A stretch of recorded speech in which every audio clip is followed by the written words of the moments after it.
Fala galera, tudo bem? Antes da gente começar, não esqueça, dá o like aqui no vídeo, ativa o sininho e se inscreva no nosso canal. E nas outras redes, mesma coisa.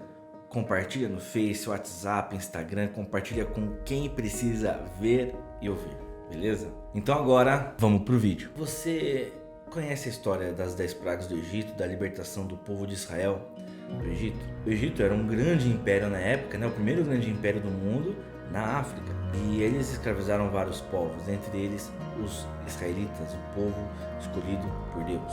Até o momento que Moisés nasce, cresce nos palácios do império, mas ele, por motivos da vida e alguns crimes que ele cometeu e se arrepende posteriormente, ele foge do Egito. E é no deserto que ele encontra Deus, numa sarça ardente. E Deus, conversando com ele, fala para ele voltar para o Egito para resgatar o povo, para salvar o povo dele e tirar o povo da escravidão do Egito. E a gente se depara com uma das passagens mais interessantes, que é em Êxodo 7, onde Deus fala para Moisés tudo que ele tinha que fazer para com o faraó e tudo que ia acontecer. Ele já avisa o que vai acontecer. E aí em Êxodo 7, versículo 3, a gente vê o seguinte: contudo, endurecerei o coração do faraó e depois multiplicarei meus sinais e maravilhas na terra do Egito.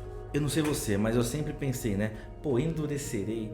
Então Deus, ele resolveu fazer com que o faraó fosse duro de coração para que ele fizesse as 10 pragas, para que o povo egípcio sofresse. Isso vai meio contra o Deus de amor, o Deus que salva os povos que a gente prega.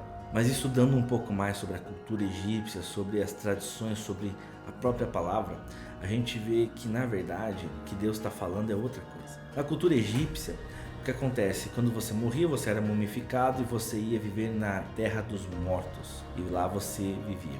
Mas para você ser aceito na terra dos mortos, os deuses te julgavam. Eles iam pegar o seu coração e pesar numa balança. E se o seu coração pesasse mais que a pena de um desses deuses, você não teria lugar na terra dos mortos. Por quê?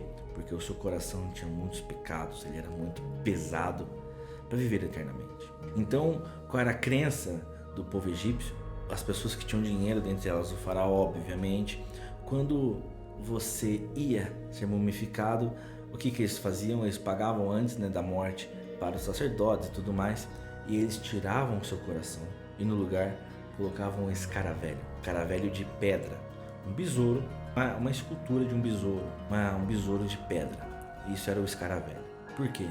Porque com isso eles enganavam os deuses. Como é que um coração que não é de verdade vai denunciar os seus pecados e os seus erros? Então eles garantiam a vida eterna enganando os deuses. Quando Deus fala isso para Moisés, é exatamente isso. Quando ele fala que ele vai endurecer o coração do faraó, não é que Deus vai endurecer.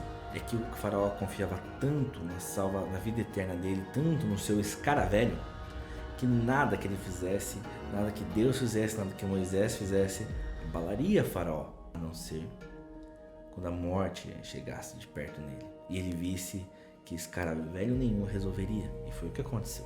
Então quando Deus fala, eu endurecerei o coração, o faraó confia muito na sua tradição. O faraó confia muito no seu coração, no seu escaravelho. Pensando hoje, quantos de nós não confiamos no nosso escaravelho? Quantos de nós não temos certeza que as vontades do nosso coração que estão corretas? Que a gente não precisa ouvir ninguém e que a gente não precisa ouvir a voz de Deus. A gente não precisa silenciar o nosso coração para que nós consigamos ouvir a voz de Deus. Muitas vezes fiz coisas que não eram a vontade de Deus, porque eu confiei muito no meu escaravelho. Se você tem essa oportunidade de estar ouvindo isso agora, pense nisso. Permita que a sua tradição, que a sua confiança, que tudo que já passou na sua vida seja de alguma forma esquecido, para que o seu verdadeiro coração ponte para Jesus Cristo.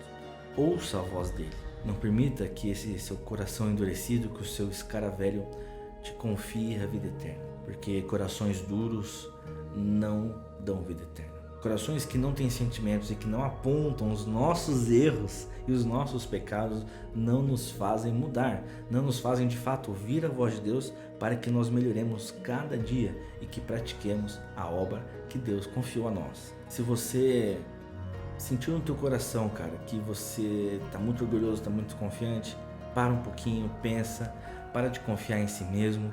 Primeira coisa que nós sempre devemos fazer é orar. Orar para ouvir a voz de Deus, para que Ele quebrante o nosso coração, porque todo dia o nosso coração fica um pouquinho duro. Então vamos orar para que o coração seja quebrantado e que nós consigamos colocar o verdadeiro coração em nós, para que Cristo fale aos nossos corações, aos nossos ouvidos e nós pratiquemos a boa obra que salva. Que Deus te abençoe e lembre-se, a nossa base é Jesus.